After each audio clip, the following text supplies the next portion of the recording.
Hello dear student, आज हम issue of share से रिलेटिव एक क्वेश्चन देखेंगे। A limited was formed on 1st Jan 2006 with an authorized capital of rupees 2 lakh divided into 10,000. 10% preference share of rupees 10 each and 10,000 equity share of rupees 10 each. The company issued half of the preference share and half of the equity share, which the public subscribed. Amount on all these shares were to be received as follows. On application rupees 2, on allotment rupees 3, on first call rupees 2 and on final call rupees 3. All the payments were received in due course of time. Pass general entries, open bank account and prepare balance sheet. General इस प्रकार हम question में क्या देखा कि हमने जो आपके पास कैपिटल है वो 2 लाख है। 2 लाख मीन्स आपका ये जो 2 लाख है ये 2 लाख रुपीज में है और जो ईच है वो ईच कितना है 10 रुपीज ईच, तो 10 रुपीज ईच। इस प्रकार से हम इसको सॉल्व करें तो आपके पास कितना आएगा 20,000 शेयर, या फिर कितने आ गया शेयर आ गया। जो 20,000 शेयर है वो क्वेश्चन में आगे क्या बोल रहा है कि 20,000 शेयर को हमने क्या किया है 10,000 इक्विटी शेयर और 10,000 आपका प्रेफरेंस शेयर 2 टाइप्स के शेयर में डिवाइड किया है। तो 2 टाइप्स के मतलब ये 20,000 में से 10,000 आपका प्रेफरेंस शेयर और 10,000 इक्विटी शेयर। फिर आगे क्वेश्चन क्या बोल रहा है कि जो आपका प्रेफरेंस शेयर है उसका हाफ मीन्स 10 का हाफ 5,000 शेयर।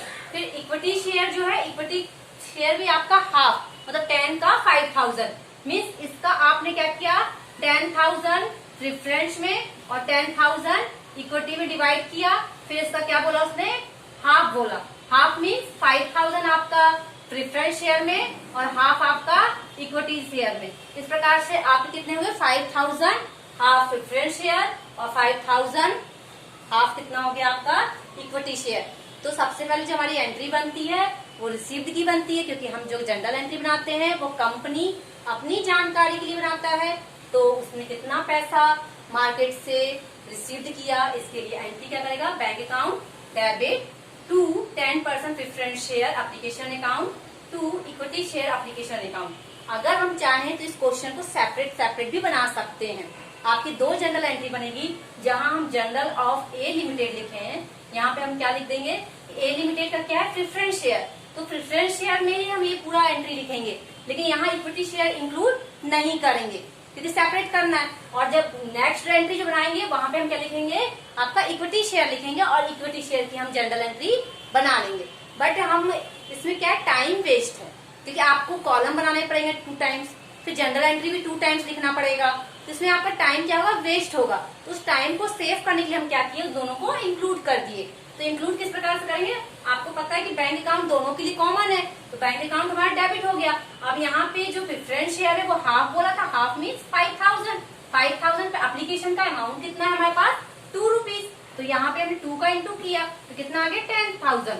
इस प्रकार इक्विटी शेयर का कितना हुआ 5,000 इंटू 2 इजिकल टू 10,000। अब क्या होगा कि हम कंबाइन कर रहे हैं तो 10,000 प्लस 10,000 इजिकल टू 20,000, तो ये आपका बैंक में चला गया। इस प्रकार से फर्स्ट एंट्री जो कंपनी को है जो कैपिटल है वो रिसीव्ड हो गए। अब क्या करेगा कंपनी उस कैपिटल को ट्रांसफर करेगा कैपिटल में। तो अब आपने कैपिटल में ट्रांसफर किया तो जो ये आपकी एंट्री यहाँ पे क्रेडिट शो हो रही है प्रेफरेंस शेयर और इक्विटी शेयर, ये आप यहाँ पे डेबिट शो करेंगे। तो डेबिट शो कर दिए, उसके बाद प्रेफरेंस शेयर एप्लीकेशन का अमाउंट प्रेफरेंस शेयर कैपिटल में ट्रांसफर होगा। हम इन दोनों को इंक्लूड नहीं करेंगे, सेपरेट ही रखेंगे। तो प्रेफरेंस शेयर का प्रेफरेंस कैपिटल में जाएगा, इक्विटी शेयर का इक्विटी शेयर कैपिटल में जाएगा। तो ये जो अमाउंट है यहाँ पे क्रेडिट शो हो रहा है ये आपका यहाँ पे डेबिट शो हो जाएगा और ये फिर आपका ट्रांसफर हो गया कैपिटल में 10,000। इसके बाद आपका नेक्स्ट एंट्री अलॉटमेंट पे कितने 3 रुपीज है। तो आपका जो अलॉटमेंट है अलॉटमेंट में क्या होता है पहले ड्यू होता है, तो ड्यू में क्या होगा आपका preference share allotment account debit equity share allotment account debit to 10% preference share capital account to equity share application account. तब यहाँ पे क्या है 5,000 है और रुपीज कितना हमारा अलॉटमेंट का 3 रुपीज है, तो हमने 3 का इंटू किया, फिर यहाँ पे 5,000 इंटू 3, तो ये कितना हो गया 15,000।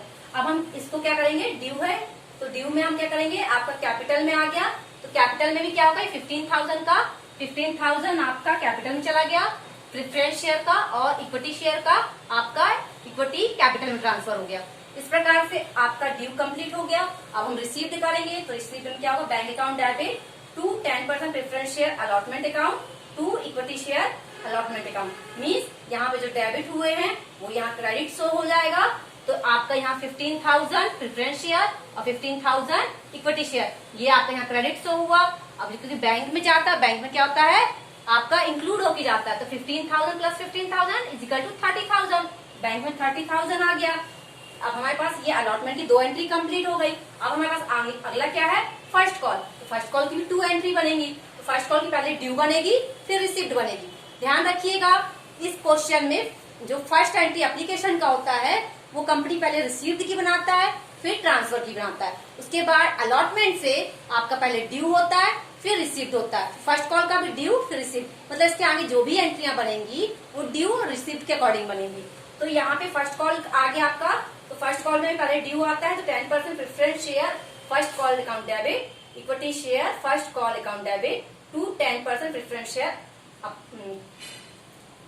Capital account to equity share capital account. तो अब यहाँ पे क्या है, आपका जो शेयर है वो तो 5,000 ही है, सेम रहेगा। इसमें कोई, क्योंकि क्वेश्चन पहले ही बोल दिया गया है कि हमने 20 को 10 में डिवाइड किया और 10 को भी हाफ कर दिया 5 में। अब हमारे पास फर्स्ट कॉल कितना 2 रुपीज है, तो यहाँ पे हमने 2 का इंटू कर दिया। तो ये हमारा अमाउंट कितना 10,000 प्रेफरेंस शेयर और 10,000 इक्विटी शेयर। अब ये हमने क्या किया, कैपिटल में ट्रांसफर किया। आपका ड्यू है तो आपका ये 10,000 यहाँ ट्रांसफर हो गया कैपिटल में और इक्विटी शेयर का इक्विटी कैपिटल ट्रांसफर हो गया। उसके बाद हमारा रिसीप्ट बनेगा, तो bank account debit 10% preference share first call to equity share first call. तो अब यहाँ पे क्या होगा आपका कि जो यहाँ पे 10,000 आया था तो ये आपका 10,000 यहाँ आ गया, फिर इन दोनों को इंक्लूड करें तो कितना रहेगा 20,000। तो बैंक में आपका 20,000 अमाउंट आ गया, रिसीप्ट हो गया।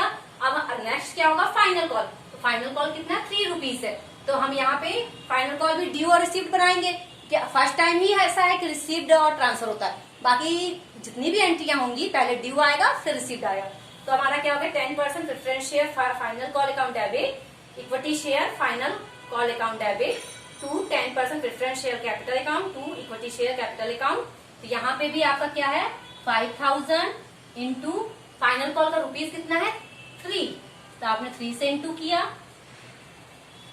इस प्रकार आपका कितना आ गया, प्रेफरेंस शेयर का 15,000 और इक्विटी शेयर का 15,000। अब आप क्या करेंगे, ड्यू की कंप्लीट हो गई। अब रिसीव्ड का, तो bank account debit to 10% preference share final call to equity share final call. तो यहाँ पे आपने 15 को ट्रांसफर किया, 15,000 प्लस 15,000, तो बैंक में कितना चला गया 30,000। इस प्रकार से जनरल हमारी एंट्री कंप्लीट हो गई। बट इसमें आगे क्या बोला गया है कि बैंक अकाउंट बनाना है, तो और उसके बाद बैलेंस शीट बनाना है।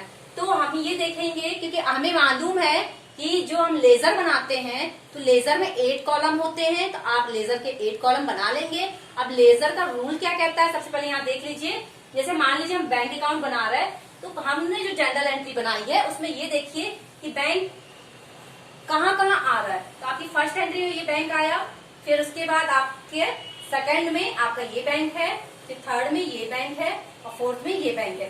मीन्स 1 2 3 4 4 जगह आपका बैंक आ रहा है। तो हम लेजर किसका बना रहे हैं, बैंक अकाउंट का। तो जब हम बैंक अकाउंट का लेजर बना रहे हैं तो लेजर का रूल क्या कहता है कि अगर बैंक डेबिट शो हो रहा है तो हम डेबिट में ही अमाउंट फिल करेंगे, बट बैंक के नाम से नहीं लिखेंगे, क्योंकि बैंक का लेजर हम बना रहे हैं। जिसका लेजर बनाते हैं उसका नेम जो है अंदर हम शो नहीं करते। इसका नेम क्या अपोजिट शो करेंगे, 10% preference share application account to equity share application account. Means आपका डेबिट में ये दोनों डेबिट में आ जाएंगे, मतलब 10,000 डेबिट में आ जाएगा लेजर साइड। फिर उसके बाद नेक्स्ट ये है आपका, तो यहाँ क्या जाएगा 10% प्रेफरेंस अलॉटमेंट अकाउंट, फिर इक्विटी शेयर अलॉटमेंट अकाउंट। यहाँ पे कितना जाएगा 15,000 डेबिट में।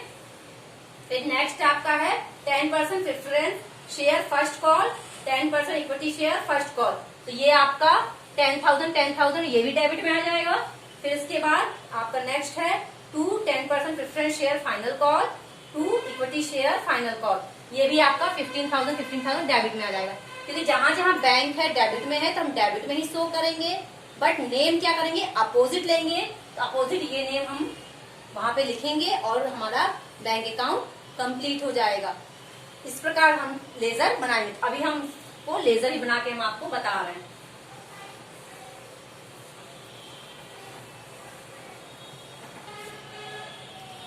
बैंक अकाउंट आपका लेजर है।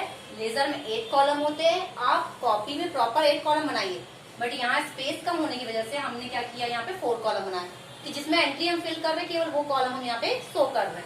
तो यहाँ पर्टिकुलर अमाउंट हमने 4 कॉलम बना दिया। और जनरल एंट्री में जहां जहां बैंक था, तो रिसीप्ट जहां जहां है वहां वहां बैंक है। तो बैंक आपका क्या था कि bank account debit to 10% preference share capital account to equity share capital account. तो यहाँ पे बैंक अकाउंट डेबिट, तो बैंक अकाउंट का लेजर बना रहे हैं, तो जिसका लेजर बनाते हैं वो नेम यहाँ नहीं लिखते, इसका अपोजिट लेते हैं। तो यहाँ पे आपने जो फर्स्ट एंट्री में था 10% preference share application account debit, equity share application account debit, ये आपका डेबिट में आ गया। अमाउंट कितना था, 10 था, हमने फिल कर दिया। उसके बाद सेकंड रिसिप्ट कहाँ आएगा, अलॉटमेंट पे। तो अलॉटमेंट पे आपका आया, तो आपका बैंक तो डेबिट में है, बट उसका अपोजिट क्या रहेगा, आपका 10% प्रेफरेंस अलॉटमेंट अकाउंट, फिर इक्विटी शेयर अलॉटमेंट अकाउंट। यहाँ कितना अमाउंट था, 15,000 हमने 15,000 ले लिया। फिर आपका नेक्स्ट जो है फर्स्ट कॉल पे बैंक आएगा, तो वहां से हमने क्या किया, 10% preference share first call account debit, equity share first call account debit. वहां कितना था आपका 10,000, तो वो हमने 10,000 अमाउंट लिख लिया। उसके बाद नेक्स्ट जो था आपका फाइनल अकाउंट पे था रिसीव्ड, तो फाइनल अकाउंट में क्या हो गया, 10% प्रेफरेंस शेयर फाइनल कॉल और इक्विटी शेयर फाइनल कॉल। यहाँ 15,000 था। इस प्रकार हमने देख लीजिए वहां एक बैंक था, रिसीव्ड था, उसमें इतनी एंट्रियां थी। आप बैंक का बना के बैंक का पूरा एंट्री आपने ले लिया। अब हम इन अमाउंट का टोटल किए, तो टोटल कितना आया हमारा, 1 लाख आया। अब ये 1 लाख, क्योंकि क्रेडिट साइड हमारे पास कुछ भी नहीं था, क्योंकि बैंक जो था वो सब डेबिट साइड में था, इसलिए हमने डेबिट साइड में एंट्री शो की है। तो क्रेडिट साइड आपका क्या हो जाएगा, कोई भी एंट्री नहीं आएगी। तो ये जो बैलेंस है इसको हम फॉरवर्ड करते हैं कैरी फॉरवर्ड के नाम से। तो आपको मालूम है कि आप डेबिट साइड फॉरवर्ड लिख के एंट्री लिखते हैं और क्रेडिट साइड वाई लिख के एंट्री लिखते हैं। तो वाई बैलेंस कैरी फॉरवर्ड कितना, 1 लाख। तो आपने ये 1 लाख आपने कैरी फॉरवर्ड कर दिया, ये 1 लाख आ गया। अब हम इसके बाद नेक्स्ट जो है आपका बोला गया है बैलेंस शीट। बैलेंस शीट तो आपको जैसे पता ही है कि बैलेंस शीट लास्ट डेट पे बनता है। तो आपने यहाँ पे जो भी आपका ईयरली हो, जो भी हो, आपको यहाँ पे for the year and S1, मतलब जो भी एंड का आपका होगा वो आप फिल कर देंगे। उसके बाद आपका बैलेंस शीट का कॉलम बन गया। बैलेंस शीट के कॉलम बनाने के बाद आप क्वेश्चन में देखिए कि सबसे पहले जो कैपिटल था वो कितना था आपका, तो 10,000 इंटू 10 था। किस प्रकार से 10,000 इंटू 10 था, क्योंकि यहाँ पे 2 लाख बोला है। 2 लाख पर 10 रुपीज ईच मीन्स आपका 20,000 शेयर। हमने क्या किया था, 2 लाख पर 10 रुपीज, ये भी रुपीज है, ये भी रुपीज है, तो हमने क्या किया, शेयर निकाला। तो 20,000 हमारा क्या आ गया, शेयर आ गया। अब इस 20,000 को क्या किया था, प्रेफरेंस शेयर और इक्विटी शेयर में हाफ हाफ डिवाइड कर दिया था, 10,000। तो आपका यहाँ पे क्या हुआ, 10,000 10 रुपीज ईच था, तो 1 लाख आ गया। 10,000 इक्विटी शेयर 10 रुपीज ईच था, 1 लाख। ये टोटल आपका कितना आ गया, 2 लाख। मतलब कंपनी के पास 2 लाख कैपिटल। बट हम जो बैलेंस शीट बनाएंगे उसमें ये तो कंपनी के पास है, पर कंपनी ने पब्लिक में कितना इशू किया, तो हाफ किया। मतलब इसका हाफ किया था, मतलब इसका हाफ मीन्स 2 से डिवाइड कर दीजिए, तो ये कितना आ गया, 5,000 और ये 5,000। तो 5,000 शेयर इशू किया। तो यहाँ पे प्रेफरेंस शेयर 5,000 और इक्विटी शेयर 5,000, और जो रुपीज था वो कॉमन था 10 रुपीज। तो आपने 5,000 को जब 10 से इंटू किया तो 50,000 और इक्विटी शेयर को 10 से इंटू किया तो 15,000। मतलब 15,000 plus 15,000 is equal to 1 lakh. अब ये 1 लाख क्या करना है आपको, current assets cash at bank 1 lakh means आपका जो करंट एसेट्स है उसके नाम से केवल शो कर देना है जो आपने मार्केट में इशू किया। ये सिर्फ कंपनी की जानकारी के लिए रहता है, बट ये जानकारी हम पब्लिक में शो नहीं करते हैं। इस प्रकार से आपका ये बैलेंस शीट कंप्लीट। ओवरऑल हम देखें जनरल एंट्री पहले हमने सीखा, फिर बैंक अकाउंट सीखा, फिर बैलेंस शीट सीखा। और मैं आपको बता दूं कि ये जो बोर्ड के एग्जाम है उसमें ये क्वेश्चन वेरी IMP है, ये क्वेश्चन आपको पूछा जाता है, इसलिए इसकी बहुत अच्छे से तैयारी कीजिएगा। If you found this video useful, do like, share and subscribe to our channel। और इसी की जैसे बहुत सारे क्वेश्चंस हमारे चैनल पे हैं और उसकी प्लेलिस्ट हमने डिस्क्रिप्शन बॉक्स में लगा दी है, आप चाहें तो वहां से जाके और भी क्वेश्चंस को रिफर कर सकते हैं। Thanks for watching.